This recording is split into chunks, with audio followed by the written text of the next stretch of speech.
श्री शिव महापुराण सर्वरुद्र संहिता अथाष्टत्रिंशोऽध्याय।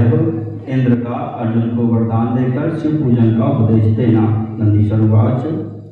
अर्जुनोऽपि तदा तत्र दीप्यमानो व्यदृश्यत मंत्रेण शिवरूपेण तेजश्चातुलमावहन्। नंदीश्वर बोले, हे सनत कुमार, उस समय शिव स्वरूप मंत्र के कारण अतुल तेज धारण किए हुए अर्जुन भी अत्यंत दीप्तिमान दिखाई पड़ने लगे। ते सर्वे चार्जुनं दृष्ट्वा पांडवा निश्चयं गताः जयोस्माकं ध्रुवं जातं तेजश्च विपुलं यतः। उस समय उन सभी पांडवों ने अर्जुन को देखकर यह निश्चय कर लिया कि हम लोग अवश्य विजयी होंगे, क्योंकि अर्जुन का तेज बढ़ा हुआ है। इदं कार्यं त्वया साध्यं नान्येन च कदाचन व्यासस्य वचनाद् भाति सफलं कुरु जीवितम्। उन लोगों ने अर्जुन से कहा, हे अर्जुन, व्यास जी के कथन से प्रतीत होता है कि इस कार्य को तुम ही सिद्ध कर सकते हो, कोई दूसरा कभी नहीं, अतः जीवन को सफल करो। इति प्रोचार्जुनं ते वै विरहोत्सुक्यकातराः अनिच्छन्तोऽपि तत्रैव प्रेषयामासुरादरात्। अर्जुन से इस प्रकार कहकर उनके विरह से व्याकुल हुए समस्त पांडवों ने न चाहते हुए भी उन्हें आदरपूर्वक वहां भेज दिया। द्रौपदी दुख संयुक्ता नेत्राश्रूणि निरुध्य च प्रेषयन्ति शुभं वाक्यं तदोवाच पतिव्रता। अर्जुन को भेजते समय दुख से भरी हुई पतिव्रता द्रौपदी ने नेत्रों के आंसुओं को रोककर यह शुभ वचन कहा। द्रौपदी उवाच। व्यासोपदिष्टं यद्राजन्स्त्वया कार्यं प्रयत्नतः शुभप्रदोस्तु ते पंथाः शंकरः शंकरोतु वै। द्रौपदी बोली, हे राजन, व्यास जी ने आपको जैसा उपदेश किया है वैसा आपको प्रयत्न पूर्वक कार्य करना चाहिए। आपका मार्ग मंगलप्रद हो और भगवान शंकर जी आपका कल्याण करें। ते सर्वे चावसंस्तत्र विसृजार्जुनमादरात् अत्यन्तुखमापन्ना मिलित्वा पंच एव च। उसके अनंतर पांचों द्रौपदी सहित पांडव अर्जुन को आदरपूर्वक विदा करके अत्यंत दुखी होते हुए परस्पर मिलकर वहां निवास करने लगे। स्थितास्तत्र वदन्ति स्म श्रूयतां रसिसत्तं दुःखेऽपि प्रियसङ्गो वै न दुःखाय प्रजायते वियोगे द्विगुणं सुतस्य दुःखं भवति नित्यशः तत्र धैर्यधरस्यापि कथं धैर्यं भवेदिह। हे ऋषिसत्तम, सनत कुमार, सुनिए, पांडवों ने वहां रहते हुए आपस में कहा कि दुख उपस्थित होने पर भी प्रियजन का संयोग बना रहे तो दुख नहीं जान पड़ता है, किंतु प्रियजन के वियोग रहने पर दुख आ पड़े तो वह निरंतर द्विगुणित हो जाता है। उस समय धैर्यवान को भी धीरज कैसे रह सकता है। नंदीश्वर उवाच। कुर्वत्स्वेव तदा दुःखं पांडवेषु मुनीश्वर कृपा सिन्धुश्च स व्यास ऋषिवर्यः समागतः तं तदा पांडवास्ते वै नत्वा सम्पूज्य चादरात् दत्त्वासनं हि दुःखाढ्याः करौ बद्ध्वा वचो ब्रुवन्। नंदीश्वर बोले, हे मुनीश्वर, इस प्रकार पांडवों के दुख प्रकट करने पर करुणासागर ऋषिवर्य व्यास जी वहां आए। तब दुख से व्याकुल हुए वे पांडव व्यास जी को नमस्कार करके आसन देकर आदरपूर्वक उनकी पूजा करके हाथ जोड़कर यह वचन कहने लगे। पांडवाऊचुः। श्रूयतां रसवश्रेष्ठ दुःखदग्धा वयं प्रभो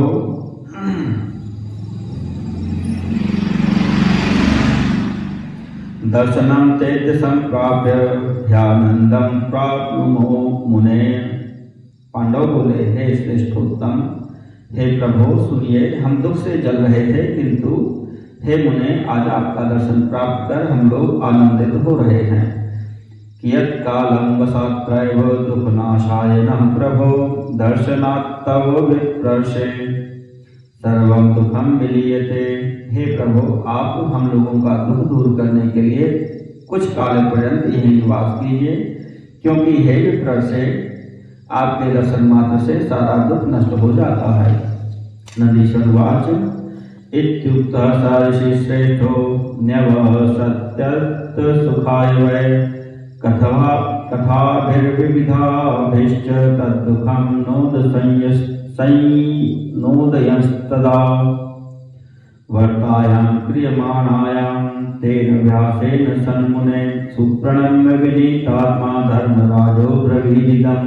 नंदीश्वर बोले, उन लोगों के इस प्रकार कहने पर उन ऋषिवर ने उनके मुख सुख के लिए वहां निवास किया और वे अनेक प्रकार की कथाओं से उस समय उनका कष्ट दूर करने लगे। हे सन्मुने, व्यास जी के द्वारा की जाती हुई वार्ता के समय उन्हें प्रणाम करके विनीतात्मा धर्मराज ने उनसे यह पूछा। धर्मराजुवाच शृणु त्वं हे ऋषिश्रेष्ठ दुःख शान्तिर्मतामहं पृच्छामि त्वं महाप्राज्ञ कथनीयं त्वया प्रभो। युधिष्ठिर बोले, हे ऋषिश्रेष्ठ, हे महाप्राज्ञ, आपके वचनों से मेरे दुख की शांति हो गई, किंतु हे प्रभु, मैं आपसे जो पूछता हूँ उसे बताइए। ईदृशं चैव दुःखं च पुरा प्राप्तश्च कश्चन वयमेव परं दुःखं प्राप्ता वे नैव कश्चन। क्या इस प्रकार का दुख पहले और किसी को प्राप्त हुआ है, अथवा यह महान दुख हमें ही मिला है, अन्य किसी को नहीं। व्यासुवाच राज्ञस्तु नलनाम्नो वै निषधाधिपतेः पुरा भवद्दुःखादिकं दुःखं जातं तस्य महात्मनः। व्यास जी बोले, हे युधिष्ठिर, पूर्व समय में निषद देश के राजा अधिपति महात्मा नल को आपसे भी अधिक दुख प्राप्त हुआ था। हरिश्चंद्रस्य नृपतेर्जातं दुःखं महत्तरम् अकथ्यं तद्विशेषेण परशोकावहं तथा। राजा हरिश्चंद्र को भी अत्यधिक दुख प्राप्त हुआ था, जो अनिर्वचनीय और सुनने मात्र से दूसरों को भी दुखित करने वाला है। दुखम तथैव विज्ञेयं रामस्याप्यथ पांडव यच्छ्रुत्वा स्त्री नराणां च भवेन् मोहो महत्तरः तस्माद् वर्णयितुं नैव शक्यते हि मया पुनः शरीरं दुःखराशिं च मत्वा त्याज्यं त्वयाधुना। हे पांडव, वैसा ही दुख श्री रामचंद्र का भी जानना चाहिए, जिसे सुनकर स्त्री पुरुषों को अत्यधिक कष्ट होता है। मैं पुनः इसका वर्णन करने में असमर्थ हूँ, अतः शरीर को दुखों का समूह समझकर इस समय तुम्हें शोक का त्याग करना चाहिए। ये नेदं च धृतं तेन व्याप्तुमेव न संशयः प्रथमं मातृगर्भे वै जन्म दुःखस्य कारणं कौमारेऽपि महादुःखं बाललीलानुसारि यत् ततोपि यौवने कामान् भुञ्जानो दुःखरूपिणः। जिस किसी ने यह शरीर धारण किया है वह दुखों से व्याप्त हुआ है, इसमें संदेह नहीं है। सर्वप्रथम माता के गर्भ से जन्म लेना ही दुख का कारण होता है, फिर कुमारावस्था में भी बालकों की लीला के अनुसार महान दुख होता है। इसके अनंतर मनुष्य युवावस्था में दुख रूपी कामनाओं का भोग करता है। गतागतैर्दिनानामि कार्यभारैरनेकशः आयुष्च क्षीयते नित्यं न जानाति तत्पुनः। हे युधिष्ठिर, अनेक प्रकार के कार्यभारों से तथा दिनों के गमनागमन से पुरुष की सारी आयु इसी प्रकार नष्ट हो जाती है और मनुष्य को उसका ज्ञान नहीं रहता। अन्ते च मरणं चैव महादुःखमतः परं नाना नरक पीडाश भुञ्जयन्ते गैर्नरस्तदा। अंत समय में जब पुरुष की मृत्यु हो जाती है, उस समय उसे इससे भी अधिक कष्ट उठाना पड़ता है। इसके बाद भी अज्ञानी मनुष्य अनेक प्रकार के नरकों की पीड़ा प्राप्त करते हैं। तस्मादिदं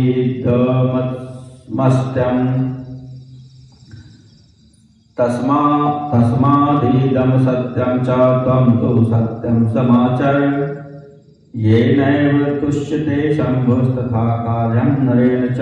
इसलिए यह सब असत्य है, आप सत्य का आचरण कीजिए। जिस प्रकार भी शिव जी संतुष्ट हो उसी प्रकार का कार्य मनुष्य को करना चाहिए। नंदीश्वरुवाच एवं विविधवर्ताभिः कालनिर्यापणं तदा चक्रुस्ते भ्रातरः सर्वे मनोरथपथैः पुनः। नंदीश्वर बोले, इस प्रकार उन सभी भाइयों ने अनेक प्रकार की वार्ताओं तथा मनोरथों से समय बिताना प्रारंभ किया। अर्जुनोऽपि स्वयं गच्छन् दुर्गाद्रिषु दृढव्रतः यक्षं लब्ध्वा च तेनैव दस्युन्निघ्नन्ननेकशः मनसा हर्षसंयुक्तो जगामाचलमुत्तमं तत्र गत्वा च गङ्गायाः समीपं सुन्दरं स्थलम् अशोककाननं यत्र तिष्ठति स्वर्गोत्तमः तत्र तस्थौ स्वयं स्नात्वा नत्वा च गुरुमुत्तमं यथोपदिष्टं वेशादि तथा च करोतु स्वयम् इन्द्रियाण्यपकृष्यादौ मनसा संस्थितो भवतु पुनश्च पार्थिवं कृत्वा सुन्दरं समसूत्रकं तदग्रे तेजोराशिमनुत्तमम्। कठिन पहाड़ी मार्गों से जाते हुए दृढ़ व्रत वाले अर्जुन भी एक यक्ष को प्राप्त कर उसी के साथ अनेक डाकुओं का संहार करते हुए मन में हर्षित हो तब इंद्रकील पर्वत पर चले गए। वहां जाकर उन्होंने गंगा के समीप एक सुंदर स्थान को प्राप्त किया जो स्वर्ग से भी उत्तम तथा अशोक वन से युक्त था। वहीं पर वे बैठ गए।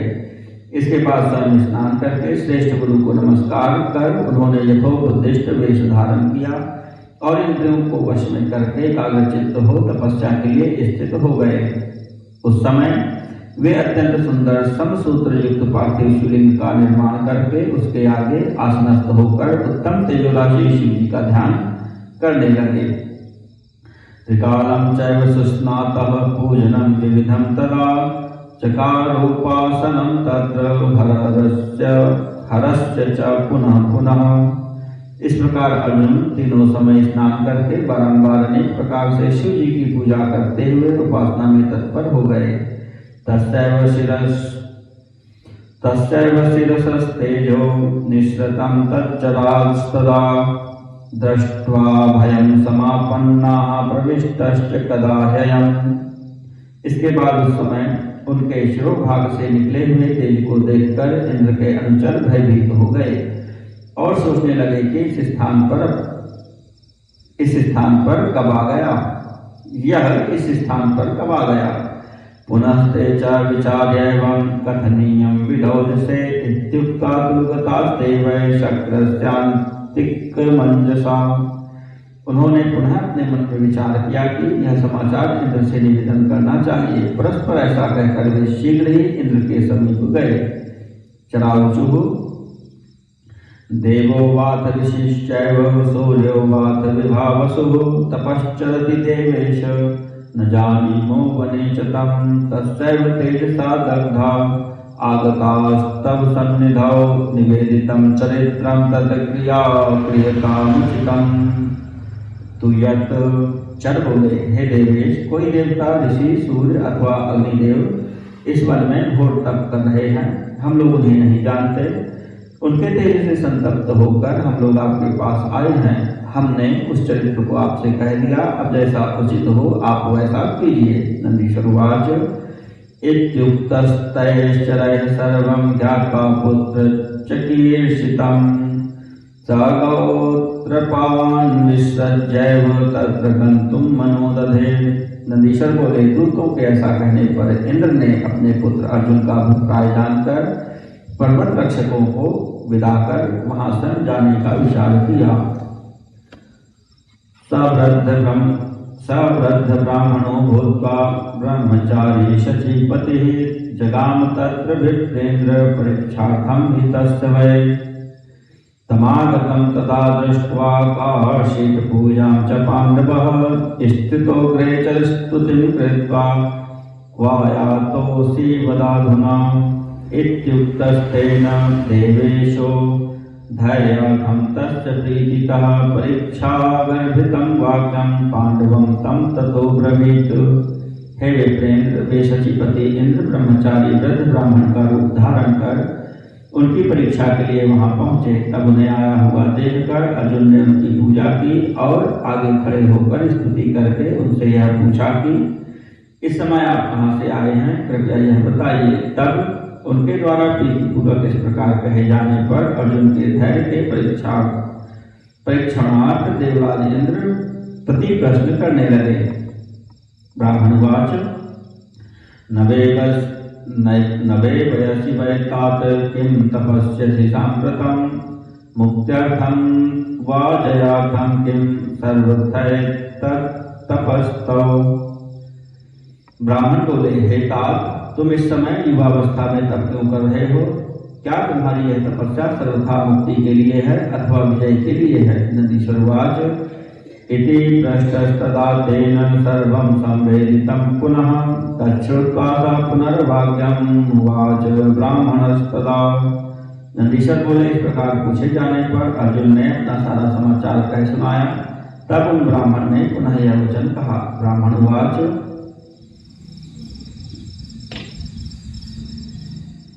युक्तं न क्रियते वीर सुखं प्राप्तुं च यत्तपः क्षात्रधर्मेण क्रियते मुक्त्यर्थं कुरु सत्तम् इंद्रस्तो सुखदाता वै मुक्तिदाता भवेन्नहि तस्मात् त्वं सर्वथा श्रेष्ठ कर्तुमर्हसि सत्तपः। ब्राह्मण बोले, हे वीर, तुम छात्र धर्म में स्थित होकर सुख पाने की इच्छा से जो तप कर रहे हो वह उचित नहीं है। हे कुरुश्रेष्ठ, क्षत्रिय तो मुक्ति हेतु तप करता है। हे श्रेष्ठ, इंद्र सुख देने वाले देवता हैं, वे मुक्ति नहीं दे सकते, इसलिए तुम्हें सकाम तप को छोड़कर सर्वथा श्रेष्ठ तप करना चाहिए। नंदीश्वरवाच इदं तद्वचनं श्रुत्वा क्रोधं चक्रेऽर्जुनस्तदा प्रत्युवाच विनीतात्मा तदनाद्रत सुव्रतः।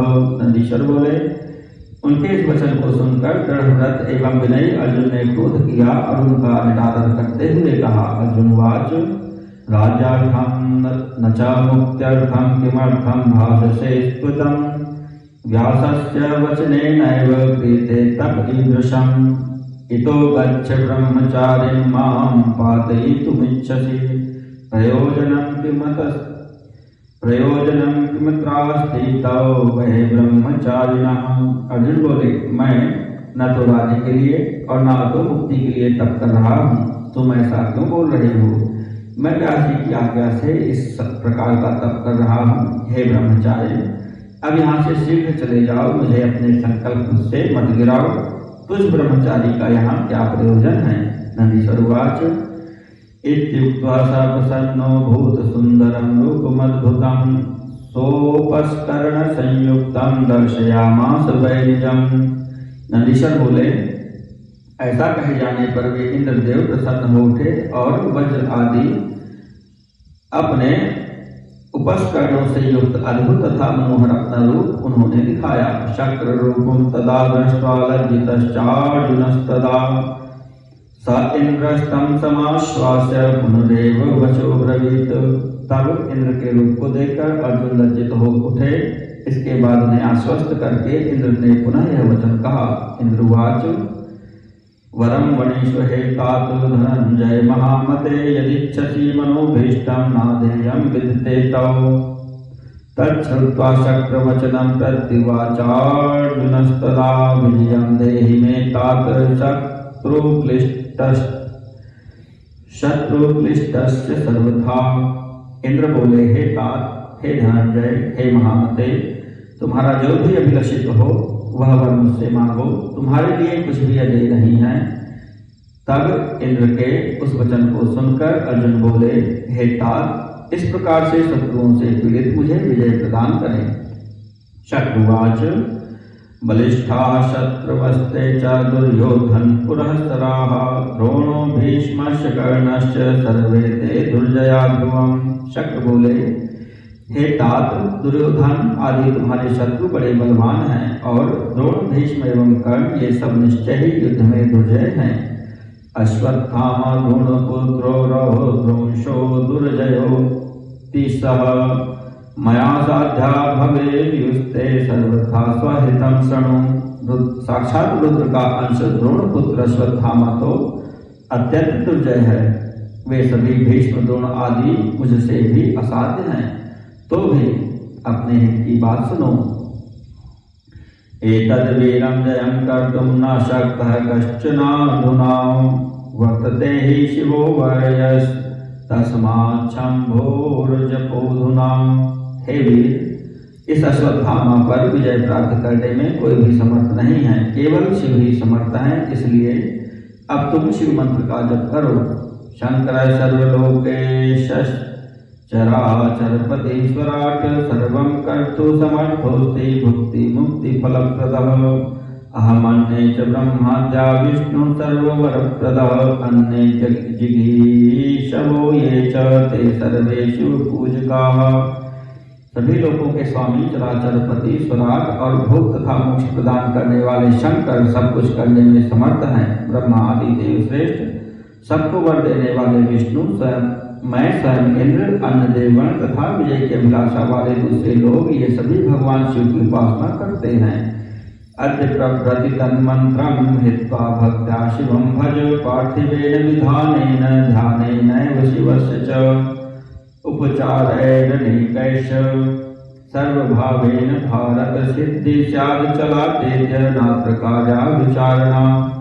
हे भारत, आज से इस मंत्र का जप छोड़कर पार्थिव विधान से नानाविध उपचारों के द्वारा तन्मय होकर भक्ति भाव से शिव जी की आराधना करो। इस प्रकार पार्थिवार्चन तथा ध्यान के द्वारा तुमको अचल सिद्धि इसी समय प्राप्त होगी, इसमें संदेह न करो। नंदीश्वरुवाच इत्युक्त्वा चरान् सर्वान् समाहूया ब्रवीदिदं सावधानेन वै स्थेयमेतत् संरक्षणे सदा। प्रबोध्य स्वचरानेन्द्रोर्जुन संरक्षणादिकं वात्सल्यपूर्ण हृदय पुनरोचे कपिध्वजम्। नंदीश्वर बोले, ऐसा कहकर इंद्र ने अपने सभी सेवकों को बुलाकर कहा कि तुम लोग सावधान होकर उनकी रक्षा करने के लिए सदा यहाँ रहो। इसके बाद इंद्र ने अपने अनुचरों को अर्जुन की रक्षा आदि का आदेश देकर वात्सल्य पूर्वक अर्जुन से पुनः कहा। इंद्रवाच राज्यं त्वया प्रमादाद्वै न कर्तव्यं कदाचन श्रेयसे भद्रविद्येयं भवेत्तव परन्तप। धैर्यं धार्यं साधकेन सर्वथा रक्षकः शिवः संपत्तिश्च फलं तुभ्यं दास्यते नात्र संशयः। इंद्र बोले, हे परंतप, हे भद्र, तुम कभी भी प्रमाद पूर्वक राज्य मत करना, यह विद्या तुम्हारे कल्याण के लिए होगी। साधक को सदा धैर्य धारण करना चाहिए। रक्षक तो शिव जी हैं ही, वे तुमको संपत्तियों के साथ फल मोक्ष भी प्रदान करेंगे, इसमें संदेह नहीं है। नंदीश्वरुवाच इति दत्त्वा वरं तस्य भारतस्य सुरेश्वरः स्मरन् शिवपदाम्भोजं जगाम भवनं स्वकम्। नंदीश्वर बोले, इस प्रकार अर्जुन को वरदान देकर इंद्र शिव जी के चरण कमलों का स्मरण करते हुए अपने भवन को चले गए। अर्जुनोपि महावीर सुप्रणम्य सुरेश्वरं तपस्ते पे संयतात्मा शिवमुत्तिष्ठ तद्विधम्। पराक्रमी अर्जुन भी सुरेश्वर को प्रणाम कर संयत चित्त होकर शिव जी को उद्देश्य करके उसी प्रकार का जप करने लगे। इति श्री शिव महापुराणे तृतीयायां शतरुद्र संहितायां किरातावतार वर्णन प्रसंगे अर्जुन तपोवर्णनम नाम 8 अध्यायः।